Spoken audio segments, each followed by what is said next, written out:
All right, look, whoever of you have seen my Taycan video in the past, you've heard me talk about how Porsche is it for electric vehicles. We can rely on them, put all of your trust in them. They're the ones who are going to do it. And then they go ahead and release the GT3 Cup and then talk about starting to invest in windmill farms in Chile for synthetic fuels. Okay, so it's not really clickbait, but this is a big deal. Whoever has been following this GT3 Cup Car reveal,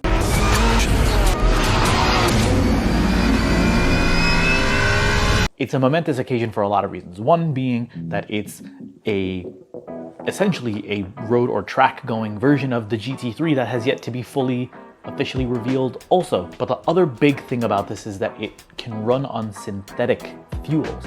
If you know about the previous Koenigseggs like the CCX or previous Ford vehicles or other cars that have been out there, they've always talked about being tuned to be able to run on biofuel. And that was nice, but it didn't really seem like it went anywhere. But now, if you look at this situation, Porsche, over the last couple of years, has put a lot of money into producing electric propulsion. And then all of a sudden, this whole synthetic fuel thing is now popping up. And Porsche, again, is at the forefront of it. And so what they did with Bosch and Siemens is invest in a plant in Chile because the environment supports what they're about to do, which is go full throttle into, that's a stupid pun, that was unintentional. They're gonna go headfirst into synthetic fuel production. Now, to back up a little bit, synthetic fuel is a very broad term. It refers to anything that's not naturally a gas coming out of the ground. So anything that requires a process to become a hydrocarbon and a fuel is synthetic fuel. But in this situation, we're talking about hydrogen, which is a big deal. And anybody who knows me knows that I've been calling this for years now. So I'm not gonna get into too much detail about it right now because I'm still learning up on it myself, but let me know by the end of this if you want a more in-depth discussion and maybe even if you care to hear my opinions. The significant thing about them doing synthetic fuel and the future of synthetic fuels is the fact that it could potentially be carbon neutral at the very least. To put it simply, the stuff we get out of the ground that we combust releases carbon into the air that wasn't in the air before, it was in solid form.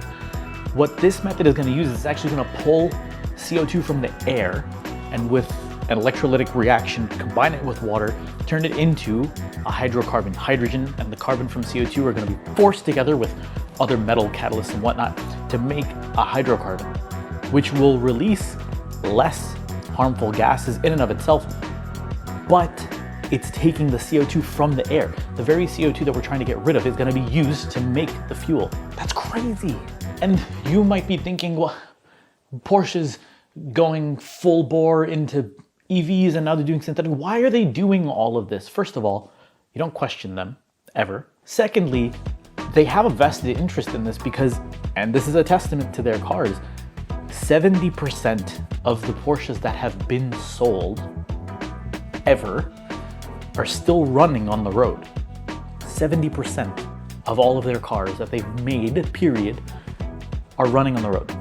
So these are legacy cars now. When you look at places like in Europe, when they want to get rid of internal combustion engines by 2030, California wants to go zero emissions by 2035. If we let this keep going, internal combustion is going to be gone. So if the process starts now, and if the goal of Porsche, which they've stated, is to make 550 million liters of synthetic e-fuel via this electrolysis and forcing carbon and hydrogen together process by 2026, things could look a lot more different by 2030, by 2035. For those of you watching who don't know why we're so hell-bent on keeping internal combustion, what are you doing here? But aside from the emotional aspect of having an internal combustion engine and the way it delivers power and the way it sounds and all of this stuff, on a more practical level, all that would need to happen in terms of our daily lives is for the gas stations we have already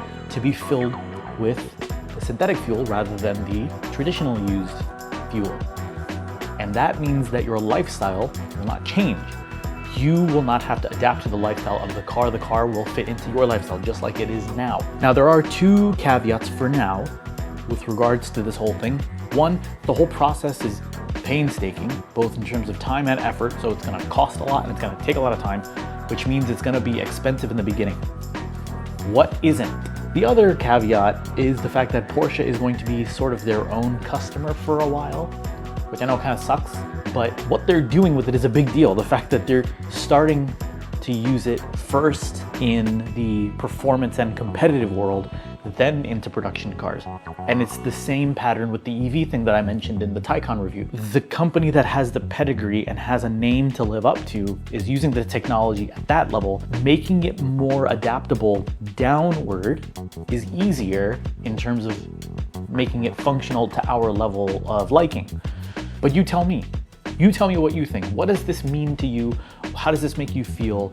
What prospects do you find with this? And in the meantime, if you want to save the environment, buy a GT3 Cup car.